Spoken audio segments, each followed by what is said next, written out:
Greetings, my friends. This is Carrie Konyha bringing you this week's episode of Tarot for the Soul. As we're coming into this first quarter moon in Gemini this week, we are all going to be experiencing a welcomed, lighter, more sociable, inspiring, communicative type of energy. We're all going to feel like getting out and about a little bit more, and we have that energy to carry us through these last few days of Mercury retrograde, as we're also navigating through this last square between Black Moon Lilith and Jupiter, and another square that's happening this week between Mars and Venus. I want to talk for a minute about the square between Mars and Venus on the shamanic astrology level or the evolutionary astrology level. So Mars represents the archetype of the sacred masculine, and Venus represents the archetype of the sacred feminine. So squares often serve as a little bit of a checkpoint. A square is considered to be a challenging aspect, but it doesn't necessarily have to be negative. It can bring up a little bit of a turbulent energy, but in regard to shamanic astrology or evolutionary astrology on those archetypal levels, I see this as being an opportunity this week for us to really reconcile our own inner sacred feminine and our own sacred masculine. So meditation, self-reflection around what that means to you specifically, and how you can do your own soul growth work around integrating your sacred masculine and feminine and supporting that in the collective, is a really good practice for us this week. I talked about the Jupiter squaring Black Moon Lilith last week because there was a square happening last week, and the final square is happening this week, and we are going to be feeling the effects of it, I would say up through about mid-March. But again, this is really an opportunity to come to terms with things. Ask yourself, where have I been feeling angst? We talked about that last week.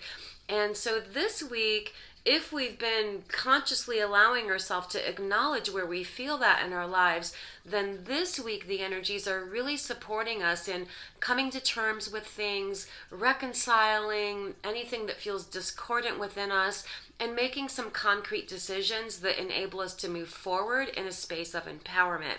And with that in mind, let's go ahead and get into whatever additional messages want to channel through me with the cards today. So this week I'm working with the Universal Rider-Waite deck, and so this is a traditional tarot deck, and we're going to be looking at, what our best use of focus is collectively this week, in addition to some other insights. So let me just take a moment here and give these cards a few shuffles. And I'm going to go ahead and select 5 cards today. We're going to look at things like what the best use of focus is, messages around our deeper passions, looking at what messages might be coming collectively through the intuitive levels, how we can really root, ground, center, and overall message from the universe. Okay, so let me get some cards selected. And I'm picking them now. Here's 1, 2, 3, 4, and 5. All right. So the first card that I am going to look at is reflecting what the best use of our focus is collectively this week. And the card that's coming up is the Ten of Pentacles showing up reversed. So here's the card right side up, showing up reversed in the position that indicates what the best use of our focus is collectively right now. It's around acknowledging what's not working for you on every level and being willing to make some revisions. So having some honest self-reflection around maybe where you've been applying your life force energy in ways that aren't producing the intended results. And it's not necessarily about giving up, but rerouting. This is a really good week to have some self-reflection around, where do I need to adjust my navigation? How can I get back on track with vibrancy through clearing away what's not working for me. So the Suit of Pentacles in general is about life force vitality. And so it influences things having to do with our physical bodies, our physical health, our physical sense of stability, support, security, materially, physically speaking, and therefore it can also relate to finances. But I want to bring us into the bigger picture of it's not just about finances, it's about, again, different expressions or manifestations of life force energy, which financial situations are a part of.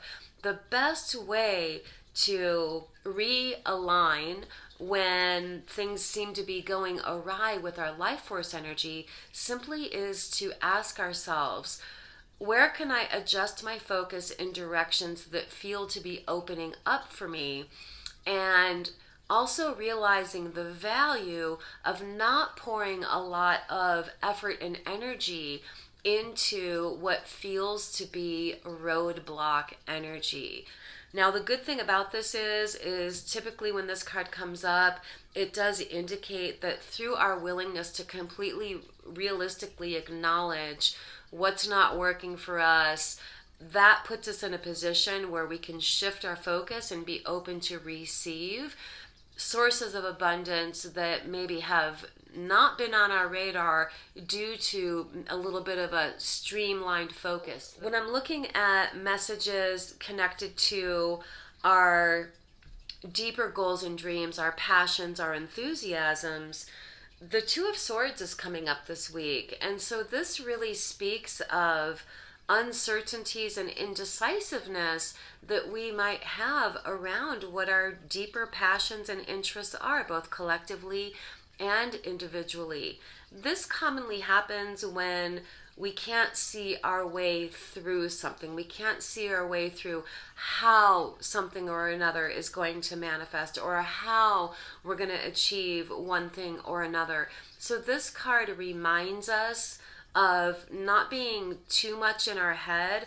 This energy of feeling stuck in a rut is what happens when we get too much in our head with things. When we're too much in our head, it takes us out of our flow state. It decreases the sense of cohesion or coherence between the mind and heart. And so the message this week is we don't want to overthink things. We don't want to overanalyze things. You know, our passions and our enthusiasm speak to us in the way of vibration and feeling. So dropping into that level, finding that inner sense of excitement is the remedy to getting out of your head. And when we can drop into, where does my enthusiasm feel like it's guiding me? What do I feel inspired at the idea of? What do I feel optimistic about or excited about? Follow those energies this week and be willing to be, again, in your flow state, allowing your intuition to be what navigates you forward, which brings us to additional insights coming through the cards today, specifically about intuitive messages. And interestingly enough, it's the Eight of Cups. The Eight of Cups is a message about metaphorically being willing to kind of temporarily leave behind the known, usual aspect of yourself and allow yourself to be on a journey of discovery, right? So this is very aligned with these other messages that are coming through, and it seems to be showing us the way forward, where the Two of Swords is like, well, I don't know how this is going to happen, so I'm just going to stay stuck in a rut and not make a decision. Where the Eight of Cups is saying, okay, you don't have to make an exact decision right now, especially with Mercury retrograde, but we can explore the possibilities, the potentials, and discover where there might be room for expansion and growth that comes through being willing, again, to be led by your sensing feeling body, your passions, your enthusiasms. And then the next card we're looking at is giving us some insight around how can I root, how can I ground, how can I really feel grounded and centered and in a position to lead myself forward in ways that will produce positive results. And the Ace of Swords says, number one, we have to cut through the energies, cut the ties of anything that hasn't been working for us. It could be cutting the ties of old thoughts and belief systems that aren't working for you. It could be cutting the ties of modalities of ways of approaching life. It can be literally bringing anything that's not working for you into completion so that you can free up some energy to align with where your vibrance is. Ultimately, the Ace of Swords is about victory, and that victory comes through listening to divine inspiration. One function of our intuition is to inspire us, and let yourself be open to creative inspiration, spontaneous inspiration, which again you'll be able to connect with when you can really cultivate that feeling of flow state, head, heart, cohesion. Will open you up to insights, divinely guided inspirations that will give you the power to shift out of the old patterns that aren't working for you and free you up into fresh, enthusiastic energies that are going to carry you forward in ways that will produce positive results. And then finally, last card we're going to look at is the final overall message from Spirit, which is a perfect follow-up to this Ace of Swords that came up, which is the Five of Swords reversed. Five of Swords reversed says, I'm done playing on the lower matrix drama levels of power struggles and getting entwined with lower vibrational circumstances that are really just distracting me from my higher vision. And so the overall message from Spirit is that ask yourself, where have I been getting sucked into worry, fear, concern, tangled energies around what's going on those lower vibration levels, and how can I rise above those things? This is literally removing yourself from the equation of wherever there might be lower vibrational drama playing out in your life, and just staying centered on your own vision, your own vibration, your own intent, and feed those things with vibrant energy. So obviously there's many layers of this going on. So the message is, don't get tangled up in that web. Realize that it is a web. Step back, refocus. Okay, where's my vibrancy, and how can I nurture and elevate my vibration in ways that are going to feed and manifest what I see as being my bigger picture version of my highest and best reality. And it feels like this is the overall message that wants to come through for the collective.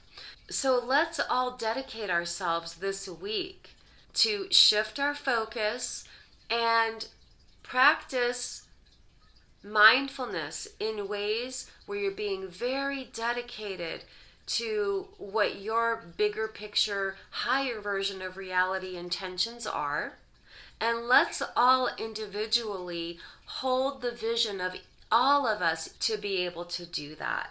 That's a really good use of the energy. So let's just take a moment now, closing the eyes, tuning into the feeling state of whatever your idea of your highest vibrational reality is. Feel the feeling of it. Feel the feeling of what it feels like when you're living the reality of your highest vibrational version of life in the here and now. Feel that feeling. Project that feeling into your own aura to give yourself some support in further aligning with this energy.